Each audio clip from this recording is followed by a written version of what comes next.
Es una bendición de parte de Dios que nos podamos mirar, podamos estar delante de su presencia en esta mañana, y más aún que nos permita escuchar su palabra, poder disfrutarla, poder ser edificados en ella. Quiero que busquen en su escritura la segunda carta a los Corintios, capítulo 2.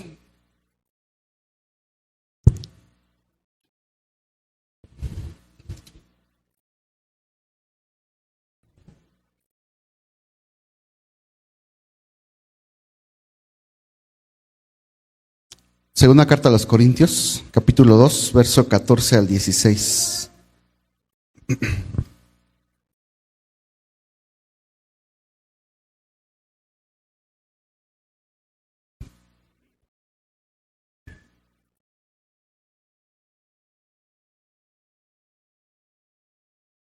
Dice la palabra de Dios de esta manera: mas a Dios gracias, el cual nos lleva siempre en triunfo en Cristo Jesús, y por medio de nosotros manifiesta en todo lugar el olor de su conocimiento. Porque para Dios somos grato olor de Cristo en los que se salvan y en los que se pierden. A estos ciertamente olor de muerte para muerte, y a aquellos olor de vida para vida. Y para estas cosas, ¿quién es suficiente? Amén. Un hermoso pasaje, ¿no? De parte de nuestro Dios, pero que fue escrita por Pablo a los Corintios en esta carta, la segunda carta, pero que también dice que lo que antes fue escrito para nuestra enseñanza fue escrito. El título de nuestro sermón en esta mañana es Una vida fragante. Una vida fragante. Eso diciendo, todos conocen que es una fragancia, ¿no? Una fragancia es un olor agradable, un olor suave que gusta, ¿no? Que empieza a trabajar el sentido del olfato, y regularmente se atribuye a esos perfumes, ¿no? que uno compra, que uno busca. Quizá a lo mejor, no sé si usted sea amante de los perfumes, busca el mejor perfume, ¿no? Que usted pueda generar ese olor, y que donde usted pase, la gente pueda decir, qué bien huele este señor, ¿no? O ese joven, o la señora, ¿no? Y pues, perfumes pues hay de marcas, ¿no? Muchas marcas. No sé quién conoce de perfumes. No conocen de perfumes. Freché, dice nomás, ¿no? 7 machos. Dice. Otros dicen que 7 hembras. Aquellos que no conocen a Dios, ¿no? Dicen eso. Pero siempre buscan, ¿no? El mejor perfume, las fragancias. Unos que buscan fragancias corporales, también fragancias ambientales, ¿no? Donde tú te envuelves, donde puedas tener un ambiente que huela bien, ¿no? Eso te hace sentir bien, sentir mejor. Fragancias para la ropa, ¿no? También para el auto, ¿no? Para que huela bien. Y estas fragancias pues tienen orígenes en la prehistoria. El ser humano comenzó a descubrir los diversos aromas, generaban ciertos elementos naturales y a utilizarlos con fines, algunos rituales y de otro tipo, ¿no? Estas fragancias, ¿no? O a algunos les gusta el aroma natural, ¿no? No sé cuántos les gusta ir al campo y disfrutar de ese aroma. ¿Mande? A pino, ¿no? O cuando empieza la primavera, ¿no? A roble, dice, ¿no?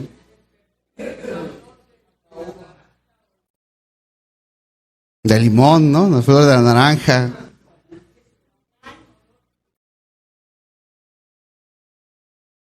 Ajá, exactamente, algo natural, ¿no?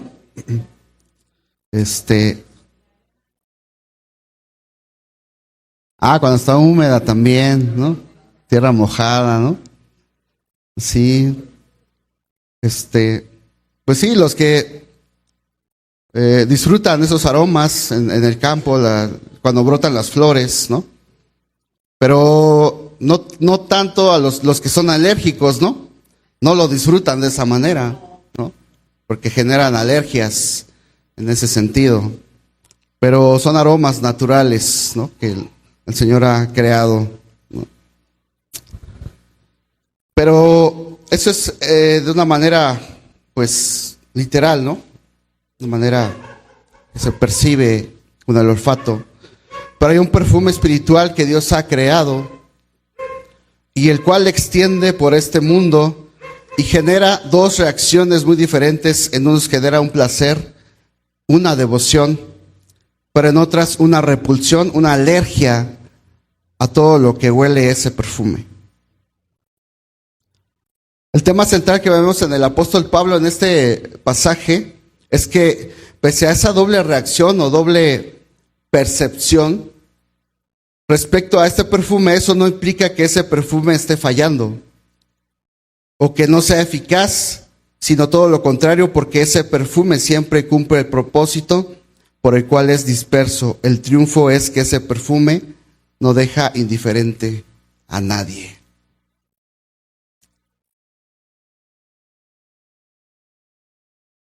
Lo que Pablo nos está diciendo en este pasaje es que el perfume con el que está perfumando nunca va a ser inoloro. Siempre va a generar una percepción, un olor, y esa fidelidad al perfume que el gran perfumista le ha dado es el gran éxito de su ministerio, del ministerio que Pablo estaba llevando en ese lugar. No tanto que todos digan, oh, qué bien huele Pablo lo que tú estás diciendo, sino su fidelidad al gran perfumista que es Dios. Por eso lo vamos a ver un poquito más adelante, porque dice Dios, lo que nos ocupa, dice que aquellos que han creído en Cristo tienen un olor característico y que esto se esparce en todo lugar y que esto está impregnado en todo nuestro ser. Pero antes de llegar a este pasaje, vamos a mirar algunos aspectos que Pablo estaba viviendo en ese entorno, que lo hace llegar a estas declaraciones. Acompáñame a ver el verso. Dice, mas a Dios gracias, ¿no? Mas a Dios gracias. Vamos a contextualizar un poco este pasaje de la Escritura. Si nosotros recordamos cómo fue que Pablo llegó a Corinto, nosotros podemos recordar en Hechos capítulo 18, donde dice que Pablo estaba en ese lugar y es donde se empezó a levantar esta iglesia de Corinto, en el Hechos capítulo 18. Posteriormente Pablo da la noticia, recibe una noticia de que las cosas no están bien, que algo grave estaba pasando en ese lugar, y es por eso que Pablo escribió la primera carta a los Corintios. Pero nosotros pensaríamos que los corintios iban a recibir muy bien la exhortación de Pablo, pero no fue así. Hubo rechazo en su enseñanza, hubo rebelión contra su autoridad, y eso implicó que tuvo que ir en persona y poner las cosas en orden. No obstante, pese a eso, había aún oposición, y aquí vemos en esta segunda carta a los Corintios que hay tres objetivos principales. La primera de ellas es seguir trabajando por la reconciliación de los hermanos.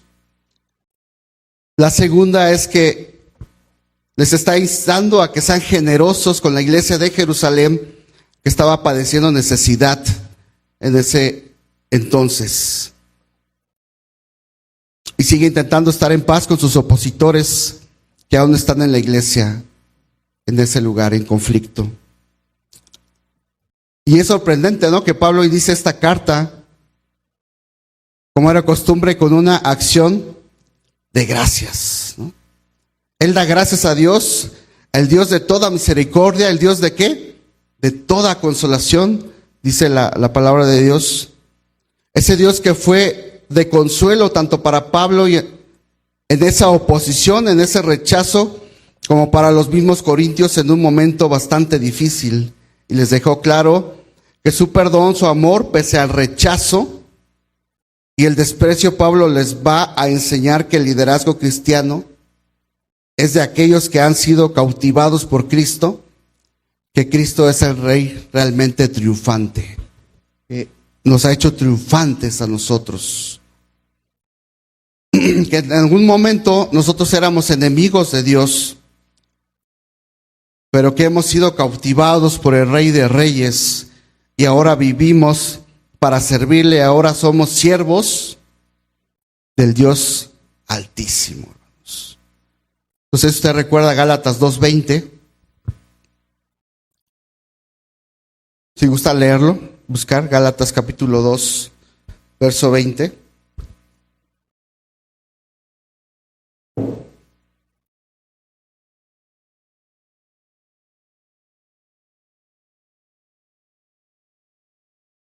Dice: con Cristo estoy juntamente crucificado, mas ya no vivo yo, mas vive Cristo en mí. Lo que ahora vivo en la carne, lo vivo en la fe del Hijo de Dios, el cual me amó y se entregó a sí mismo por mí. Entonces ahora el Señor nos ha cautivado, ¿no?, y nos ha hecho partícipes de esta vida. Pero sigue diciendo más a Dios: gracias. Y es que el apostolado de Pablo no estaba haciendo nada fácil en ese lugar. El apostolado es un ministerio. Porque el apostolado no es que sea un momento, sino que es para siempre. Y Cristo, a través de Pablo, estaba fundamentando esa iglesia en ese lugar. Y da autenticidad a su ministerio.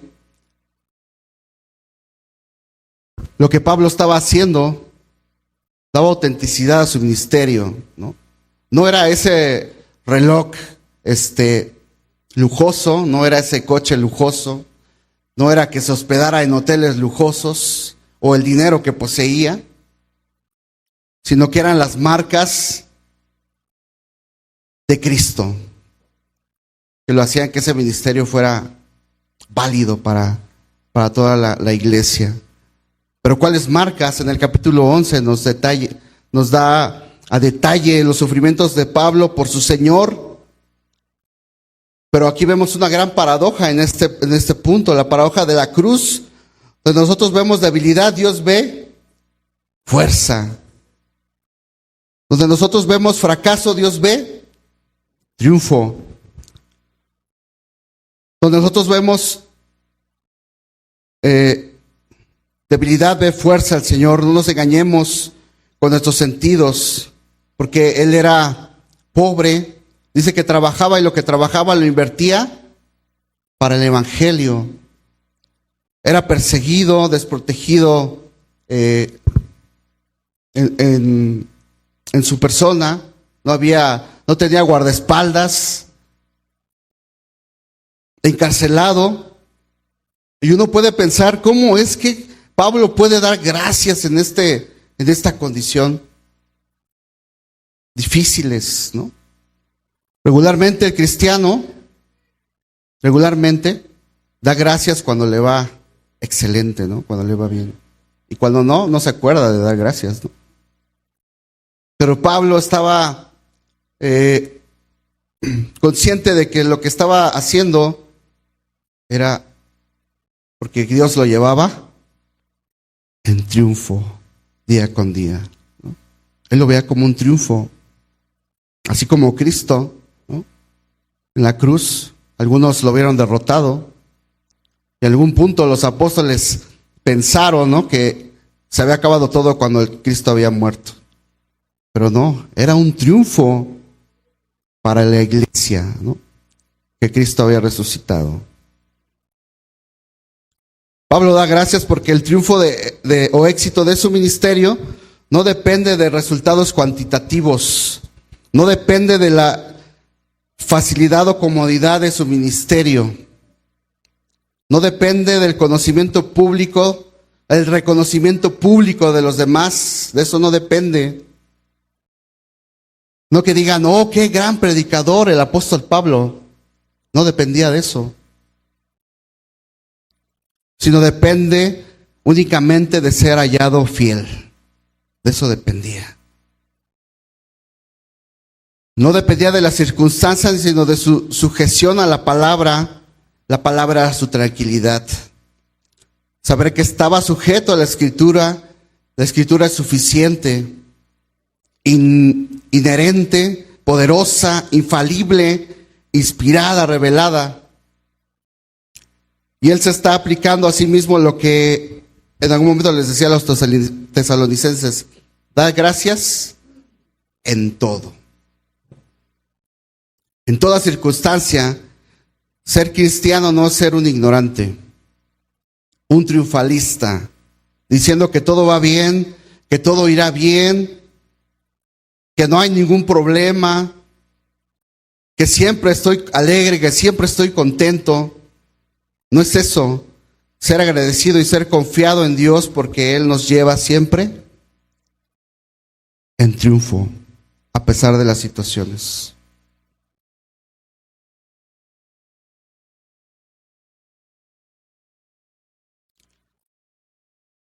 Dice la siguiente parte, vimos la de más a Dios gracias, pero dice el cual nos lleva siempre en triunfo.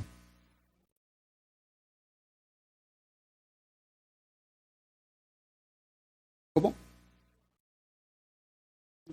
¿Triunfo? Triunfo. Triunfo.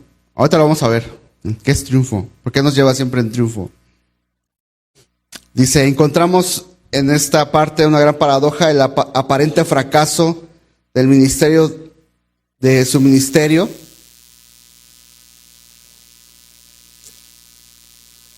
Algunos lo consideraban débil, pero Pablo no lo veía así, ¿no? Unos cuestionaban su ministerio, pero estaba seguro de que el ministerio provenía de Cristo. Pero este cuadro se nos presenta en este punto, que Dios nos lleva siempre en triunfo. Pablo estaba diciendo acerca de la predicación del Evangelio, era como una entrada triunfal. Dice la imagen que procede esta es una imagen que procede del contexto romano. Pablo se los estaba exponiendo de esta forma. Cuando uno de los emperadores romanos o algunos de sus grandes generales solía ir a la guerra más allá de sus fronteras, probablemente en algún país de Europa, algún país de África, alguna nación lejana del Oriente, por lo general obtenían una victoria tras otra porque Roma resultaba victorioso en la mayoría de sus campañas militares. Entonces, al regresar el conquistador a su país, tenía una entrada triunfal en la ciudad de Roma. Allí se podía ver al conquistador romano trayendo animales y el botín capturado al enemigo. Al comienzo de la columna militar que desfilaba, se encontraban los prisioneros que serían liberados. Habían sido capturados, pero serían liberados porque iban a convertirse en ciudadanos romanos. Pero luego en la parte posterior de la columna se encontraban aquellos que serían ajusticiados. Eso era la entrada triunfal que hacían los militares cuando iban en triunfo en Roma. Y Pablo se los ponía en contexto a la iglesia en Corinto de cómo era esa entrada triunfal. Entonces ahora Pablo les dice que así Cristo nos ha hecho triunfantes a nosotros, que nos ha conquistado también a nosotros, que en algún punto nos sentíamos superhombres, pero que el Señor nos derrotó, pero que ahora nos da vida juntamente con Cristo. Cristo siempre va a triunfar, hermanos. Ahora servimos a un Rey resucitado, pero que también nos puede resucitar. ¿Así lo cree, hermano?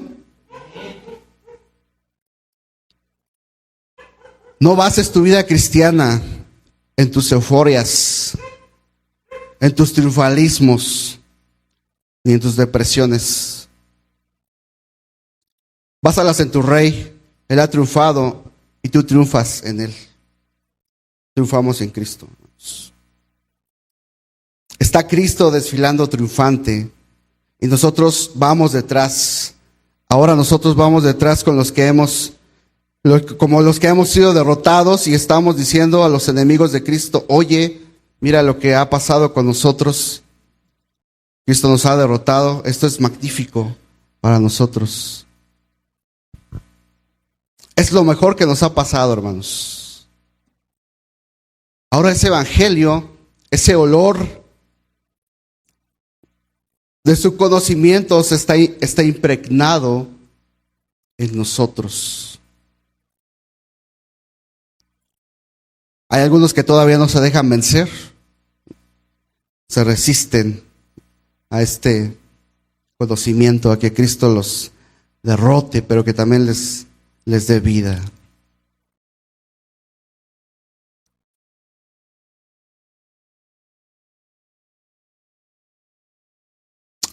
Vivir en Cristo es ser realmente verdaderamente libres, hermanos. Y va de triunfo en triunfo nuestro Señor Jesucristo. Pero dice la otra parte que también es importante. Dice: en triunfo en Cristo Jesús y por medio de nosotros. Es sorprendente que este Dios autosuficiente, todopoderoso, invencible, quiere transmitir ese olor de su conocimiento a través de nosotros, hermanos. Nos hace partícipes de su plan de redención. Es sorprendente, ¿no? Teniendo Dios ángeles, querubines a su servicio, nos ha mirado a nosotros. Nos hace partícipes de esta labor importante. Nos ha impregnado de su conocimiento. Pero en estas entradas triunfales, regresando a lo que hacía esta procesión de los romanos, en estas entradas triunfales los romanos siempre quemaban incienso. Ellos quemaban incienso para sus dioses, a quienes atribuían la victoria obtenida. Uno podía ver que a través de toda esta procesión triunfal se quemaba el incienso, y a veces en tanta cantidad que formaba nubes que podían hasta oscurecer el desfile que pasaba ante los ojos de los espectadores. Eso es lo que hacía la entrada triunfal, ¿no? Quemaban incienso porque para los romanos ese incienso era olor a victoria, pero para aquellos que iban como rehenes, pues era un olor diferente, ¿no? Entonces nosotros, que el Señor nos lleva en victoria, ese olor fragante, ahora a nosotros nos lleva también en victoria. Estamos impregnados de la victoria de Cristo en nosotros. Pero eso también nos hace responsables de muchas situaciones, ¿no? Porque ahora nuestra misión es que Cristo sea conocido y admirado, pero también que su fama se extienda como un dulce perfume. Somos llamados a perfumar el mundo con el conocimiento de Cristo. Debemos gozarnos porque tenemos entre manos el mejor perfume que existe. Tenemos el perfume que cuando Dios quiere es el único que puede producir vida de entre los muertos.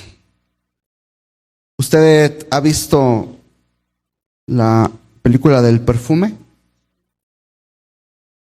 ¿No? Aquel muchachito, ¿no? Que quiso hacer el mejor perfume, ¿no? Donde la novela, ¿no? Mejor perfume, pero eso lo llevó a cometer feminicidios, ¿no? Homicidios. Este, y bueno, ahí el punto es que quería generar un perfume excelente, ¿no? Pero único, ¿no? Con fines diferentes, ¿no? Ujú. Pero aquí el mejor perfume es Cristo, nuestra vida. Este conocimiento de Cristo es como un olor que se extiende en el mundo, como el olor del incienso, como el olor de un sacrificio, y lo central del Evangelio es predicar a Cristo resucitado y crucificado y resucitado también. El olor del cual estamos predicando es el olor del sacrificio aceptable en la cruz, y ha llegado al Padre, el cual se complace en este sacrificio perfecto. Es un olor fragante. ¿Qué lo hizo acepto? ¿Qué fue lo que lo hizo acepto? La obediencia, su santidad, la sumisión, la entrega de Cristo al Padre, su amor y preocupación por los menos favorecidos, un olor agradable delante de Dios, y por esa aceptación del Padre al Hijo, nosotros somos aceptados también, hermanos.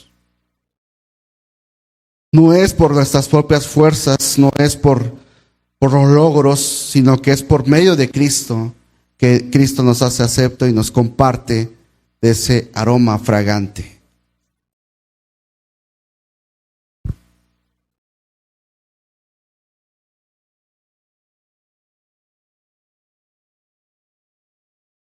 Dice el verso 15.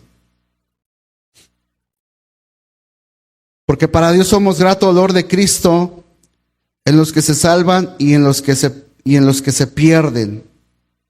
A esto ciertamente olor de muerte para muerte. Dice, porque para Dios somos grato olor de Cristo.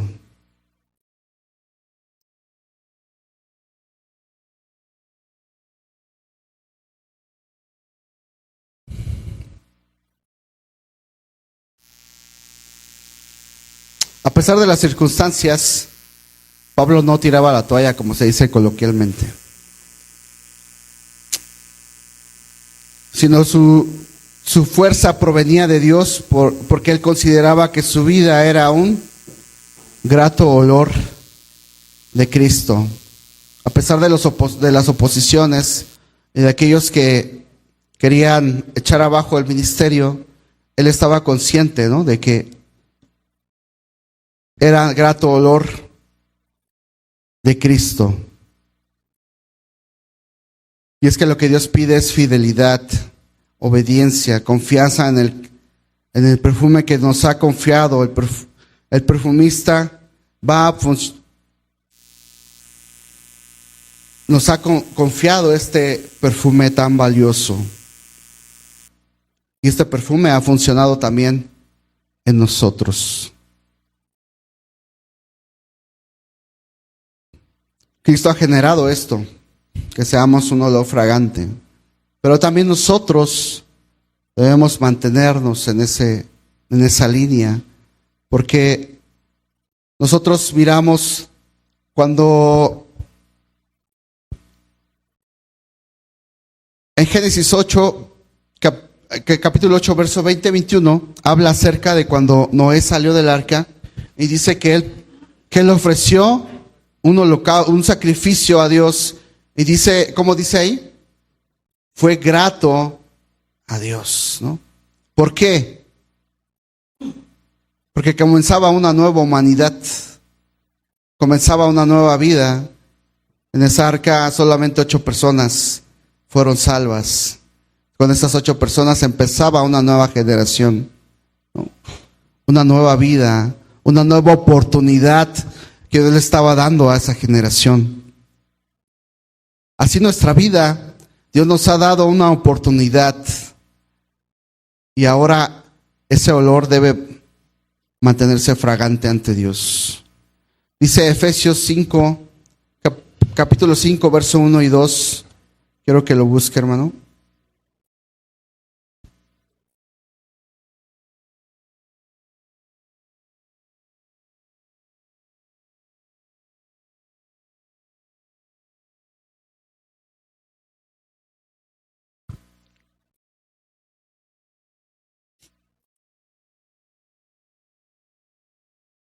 Si somos grato olor a Cristo, dice el verso 1 y 2.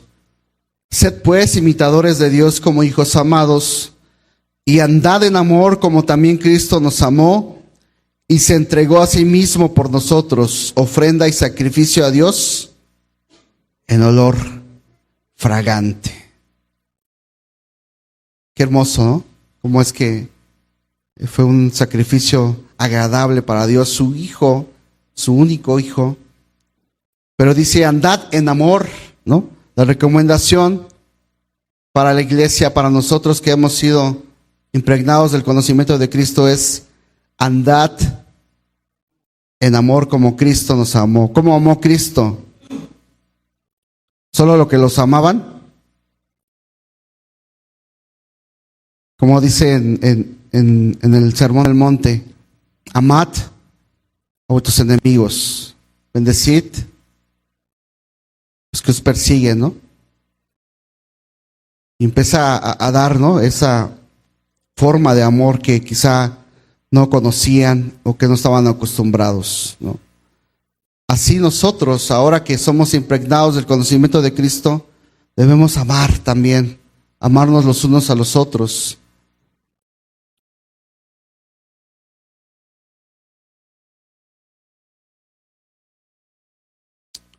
Dice también Filipenses 4, verso 18.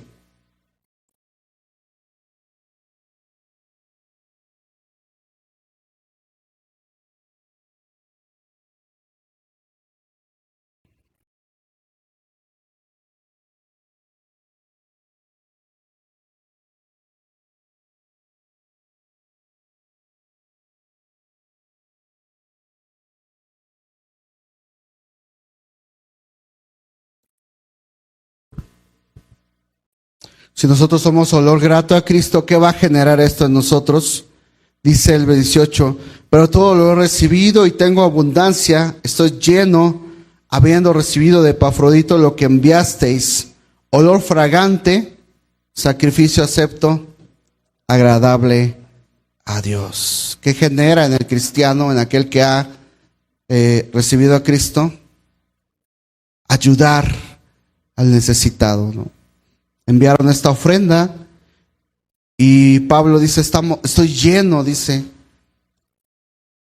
porque enviasteis esta ayuda y esto fue para mí, para Dios, un olor fragante, ¿no?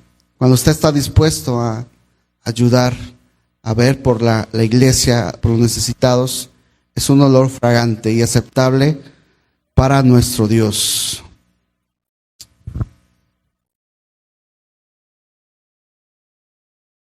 Pero también tu vida de adoración, tu vida de devoción, también debe de ser un olor fragante para nuestro Dios. Quiero que busque en el Evangelio de Juan, capítulo 12, verso 1 al 3.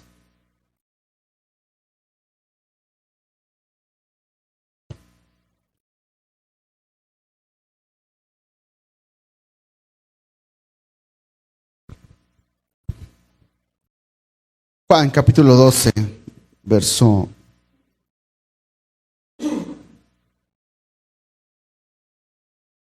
1 al 3.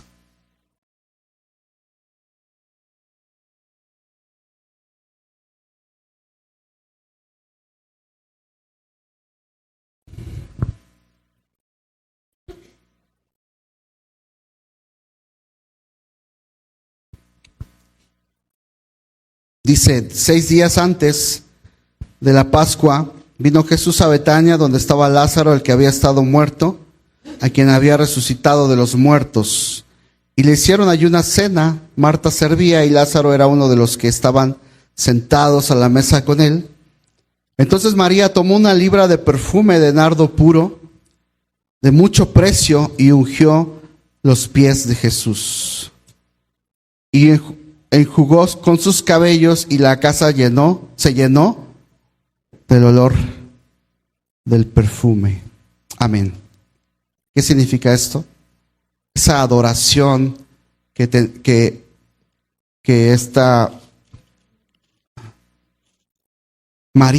María estaba dándole al Señor, ¿no? Aquí vemos que era un ungüento muy caro, ¿no? Muy valioso, dice, de nardo puro. Pero eso no le importó, ¿no? Porque estaba ungiendo a Cristo, el Señor, con ese perfume. Pero eso significa esa adoración que usted le da a Dios día con día. Su vida de devoción, su vida de entrega al Señor. Eso también es un olor fragante para Dios, ¿no? Cómo te conduces, cómo te comportas, cómo tratas a los demás. Eso se ve allá afuera, pero también se refleja aquí. Entonces nuestra vida debe de ser una devoción, un olor fragante. Y esto resulta como consecuencia positiva, es que también cuando usted y yo oramos a Dios, para Dios es un olor fragante también. Dice Apocalipsis 5, verso 8. Busque en su escritura Apocalipsis 5, verso 8.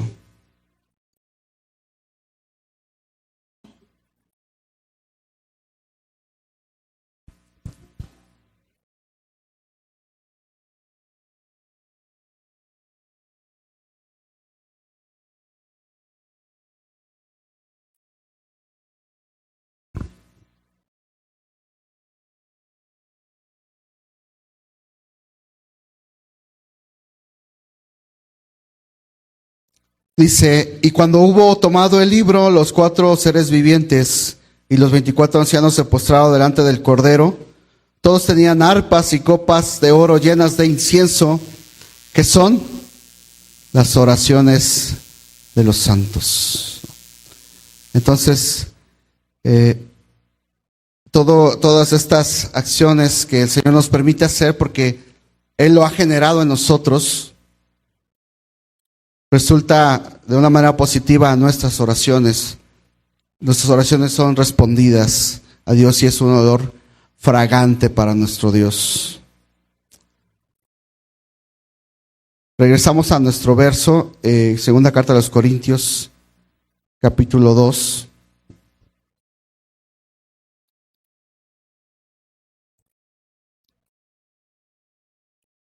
Dice, porque para Dios somos grato olor de Cristo en los que se salvan y en los que se pierden. A estos ciertamente olor de muerte para muerte, y a aquellos olor de vida para vida. ¿Cómo de olor de muerte para muerte? A todos aquellos que todavía no abrazan el Evangelio, todavía desprenden ese aroma, ¿no? Usted y yo hemos hallado gracia delante de Dios y que Él nos ha dado la oportunidad de conocerle y de ser conquistados por Él. Ahora nuestro aroma, nuestra fragancia debe de ser vida, ¿no? Debemos oler a vida día con día, porque Cristo nos ha dado vida, y vida en abundancia, una vida que es eterna también. Y dice la siguiente parte, y para estas cosas, ¿quién es suficiente? Cristo. Nadie lo puede generar por sí mismo, por sus propias fuerzas, o porque se siente realmente triunfante por sus logros, no. Sino Cristo, que nos lleva triunfantes con Él. Él solamente puede generar en nosotros este triunfo, hermanos. Así que nadie es suficiente, solo Cristo, nuestro Señor.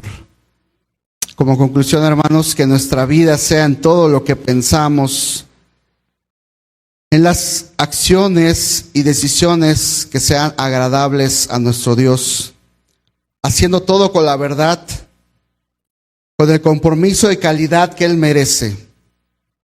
Este será olor fragante y agradable a nuestro Dios, hermanos. Amén. Pónganse de pie, hermanos.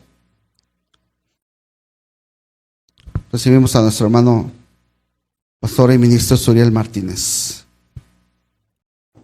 Pasa a vosotros, hermanos.